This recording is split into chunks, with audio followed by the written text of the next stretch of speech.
it really did touch that place of pure joy and pure beauty and, yeah, nothing but joy, as they say. And then had a lovely week of integration after that on a really peaceful piece of land in New Mexico, and then arrived home to deal with the laundry of that experience. And so, there's I think it was Ram Dass that said after the ecstasy, the laundry, and it's relative. We have a big experience where we touch something in our nature that we're not living fully all the time.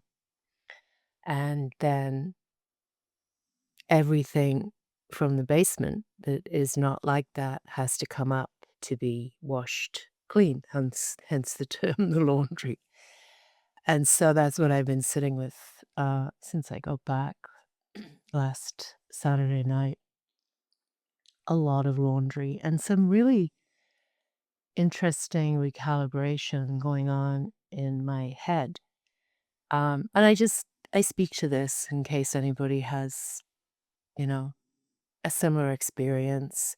Might not be your head, it might be, your back, your ankles. There's a lot of stuff coming up in the body, which some people call ascension symptoms. Um, because as the light comes in, it it's like a it's like a detox. It's like a physical detox. We bring dense nutrition into our body and into our cells, and the cells can then open and release whatever toxins they've been storing over time. And it's the same with this beautiful, pure, universal light that's coming in now from the sun and also from the galactic center to reorient us into uh, a more consistent relationship with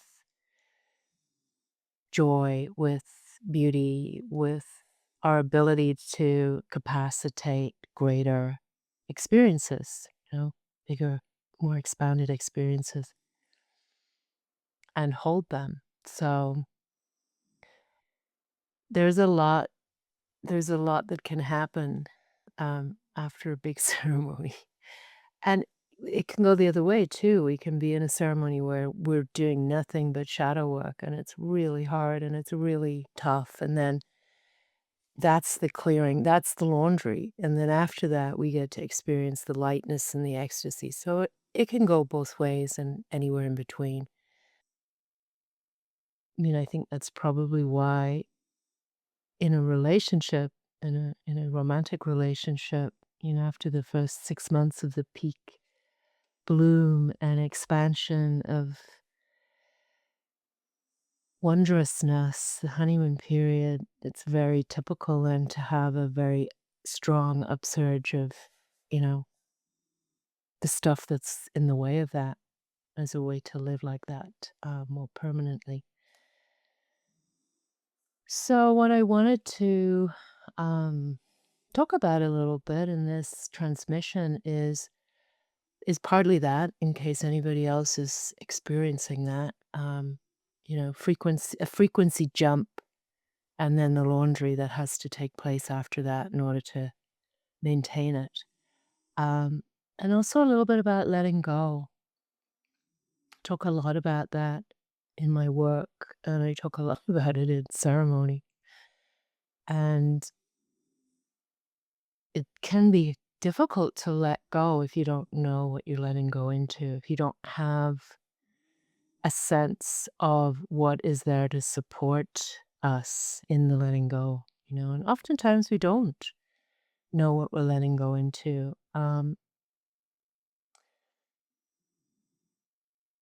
The the reason that I feel like physical things that we can use in that process of letting go, whether it's a stone that you blow into and then you release it into the ocean or the river, or bury it in the earth, or what I've learned from my shamanic work is to make a death arrow and then offer that to the fire.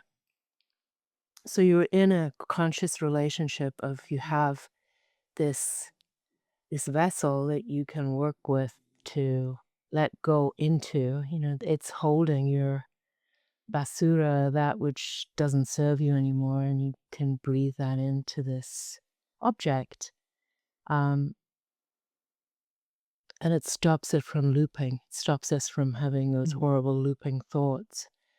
There's, various ways into the elements that we can let go of our death arrow or our stone. We can let it go into the earth, which is the slowest form of transformation. We can let it go into the fire, which is the quickest.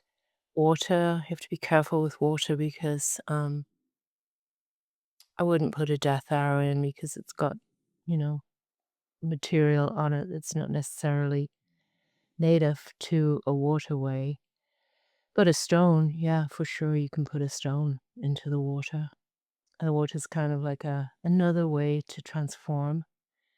And air is, I don't usually let things go into the air. Is more of an element that I work with for affirmation, for a calling in of something. Um, I have a little journey that I want to take us on with the water. The Hopi, which is another indigenous group that I feel a really strong heart resonance to and with, they have this idea that seems to be really good for these times that we're living in, which for me anyway, involve a lot of letting go, willingness to let go, willingness to trust in um, what I feel the elements can give us, which is this pure power, pure, unbiased, unmalicious, genuine, natural power. And this philosophy that they have encourages us to let go of the shore. We cling when things are tough, when things are tense, when things are unknown, and there's a lot of that in our overculture right now. A lot of unknown, a lot of tension, a lot of the potential to be in fear. That's kind of like clinging to the shore, clinging to the known. And the invitation is to let go of the shore, trust the water, move into the river of life. Um, and perhaps, connect to the river of our own life in a different way through that willingness to just let go into the river of life, the big river of the earth's fluid shift, because she's also, to some extent or to a great extent, letting go of her own shores, and moving into this bigger river of transformation. Um, and I like the water as an element to help us to reconnect with our own flow, letting go, going with the flow, ebb and flow of the ocean. It helps us to understand a different kind of rhythm in our life.